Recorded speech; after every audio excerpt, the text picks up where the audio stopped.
Good deal. Raja, an Afghan woman, wrote the following poem.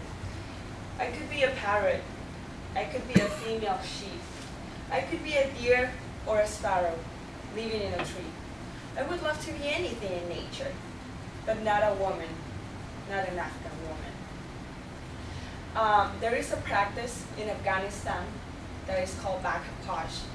It consists on dressing your youngest daughter as a boy. Well, why? Because women are considered a little bit of a burden in families. They can't go outside the house without a male, because otherwise the reputation is put on the line. They can't do grocery shopping, or they can't pretty much work. So when there is segregation, there is always room for creativity. So a group of families started saying, well, what if we start dressing our daughters as boys in order to also gain status? Because when a woman in Afghanistan doesn't have sons or a family, it is a pity, or that's so bad of you, and they're even called the translation of the woman that doesn't have sons. So today I will speak to you about the detrimental consequences of bakaposh in women throughout the different stages of life. So I'm sure you wonder, well, is this something that's common? Does this happen often? Well, sad news is there are no statistics on this. There is a journalist that did a research for a long period of time in Afghanistan, and she shares with us the following quote. Her name is Jenny Norbert. The first and only census in Afghanistan was conducted in 1975. And later attempts to actually count Afghans have been both controversial and brittle, with difficulty.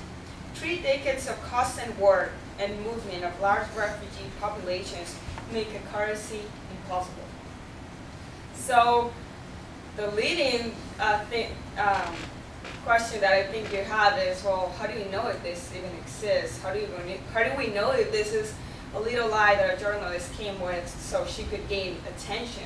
Well, actually, there is a report from an American TV program called Dan Rather Reports in New York. And this episode is called A Family Secret. A mother of a bakaposh speaks about it, and her name is Asita. She says the following. This is normal in Afghan society. Some things are happening in Afghanistan that is not imaginable for you as Western people. So this is a little bit conflicting to know that there are a lot of boys out there that are being disguised, there are girls out there that are being disguised as boys. If you think about it, if that happened here, it wouldn't be too marked, because girls over here wear pants when they feel like it, little girls, and as well, if they feel like having a haircut that's really short like men, I'm not sure all of the parents would agree, but some of them would do it in order to please their daughters, and it wouldn't be detrimental for them because we could identify that could be a girl. Well, not in Afghanistan, because in Afghanistan, depending on your gender, there is a really marked status of how you dress. So if you're a woman, you wear a tunic, and depending on your age, you wear a hijab, which is the headscarf, and you have long hair. Men, they wear pants and they have short hair. There is not such thing as a woman that is openly a woman and that has short hairs and wears pants. So there is a marked status in this.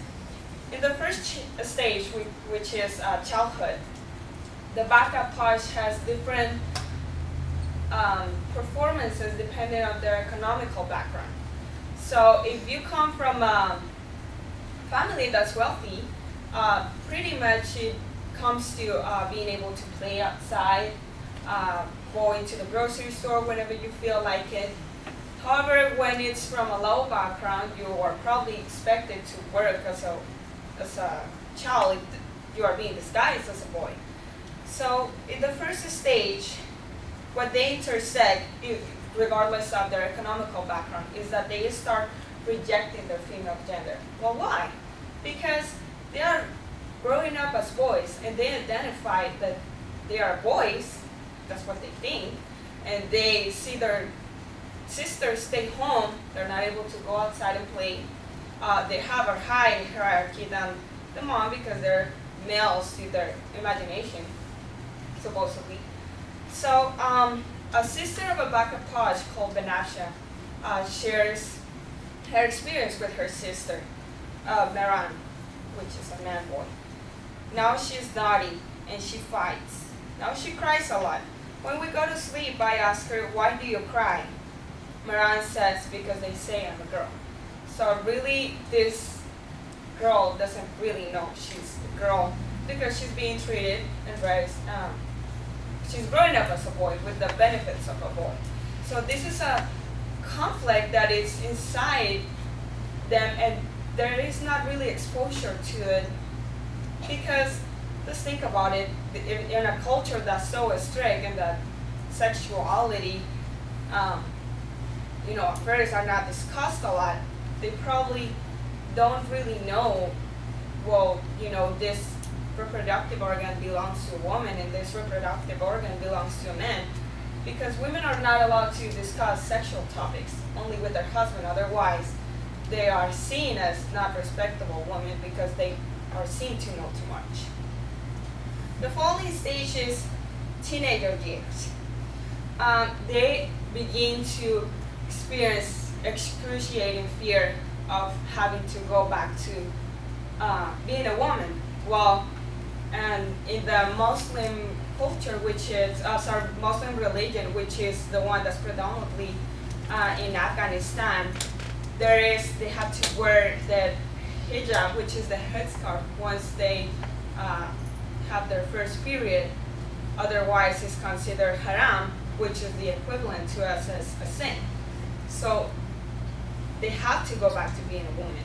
And they know that once their body starts showing signs of puberty, they need to start dressing as a woman and wear their headscarf. Well, and in the book, The Underground Girls of Kabul,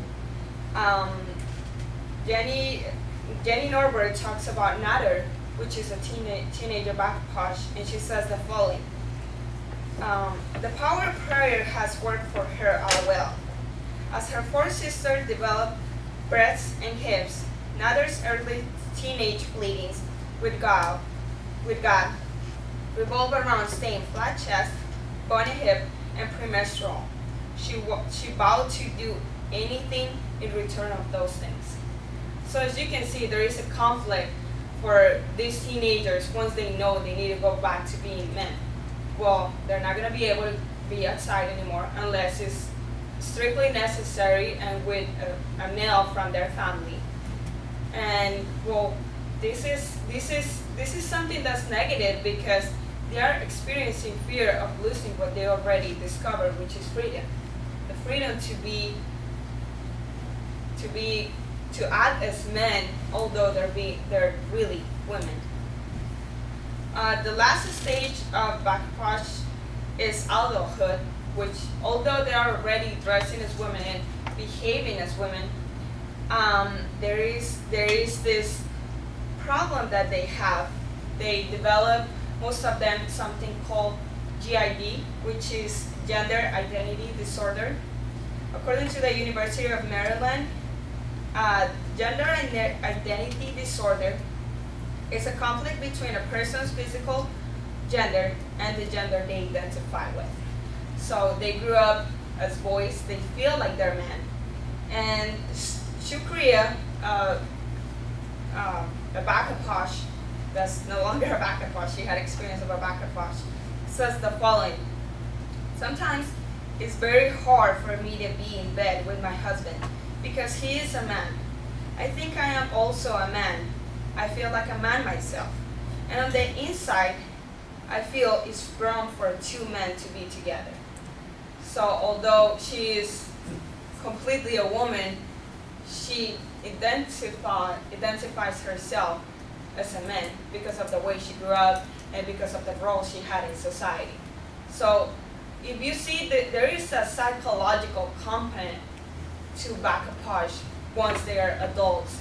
They have problems inside their marriage because they really feel like men because of the way that they grew up in the name of status for their family and for their parents to not be pitted in order to, just to get status and prestige. So there's a little bit of controversy on this topic. The girls of this family say, well, we gave freedom to one of our daughters. We allowed them to wear pants. We allowed them to go outside, play whenever they feel like it. We don't feel this is wrong because we at the same time gained prestige. My wife is not pregnant anymore because she was able to have sons. And this is good for all of us. But at the end, if you think about it, they do have psychological effects throughout every stage.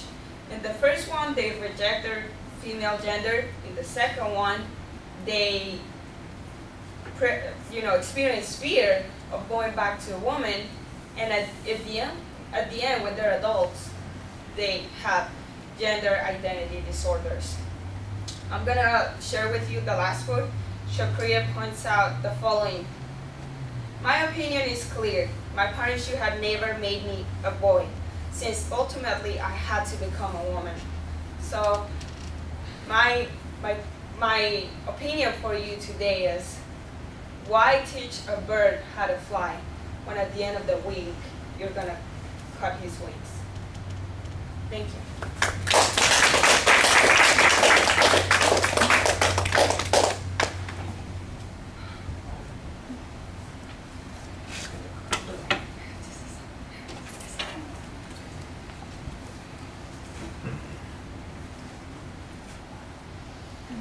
All right, Julie, what did you think? So I really liked your speech. I liked how you opened it with a quote, and I like how you supported everything you said. I thought you had a lot of good references. I like how you explained each stage and how you gave examples that could help us kind of understand what it was like, and I liked how you used testimonies of women that actually lived the life, and it shows how they have to deal with it and how they feel about it. I liked how you closed it too, how you didn't just say thank you and you gave us another quote, because it really fit in with the topic. So overall, I really liked your speech. Okay. I think it's a very interesting subject, and you explained it pretty well. Probably 80% of it feels like an informative speech rather than a persuasive, but you do ultimately have a persuasive point of view on this, and that is that it's a condemnation of this practice, that there's something wrong with it, and that the practice produces harms at different stages of a person's life. I thought that was the thing that made it most effective as a persuasive. You do a very good job speaking to the audience. That's not a problem at all. You know your material. You're looking at us for the most part. You engage. So I don't see any problems there. Excuse me. All right, that's about as far as we'll go. Thank you.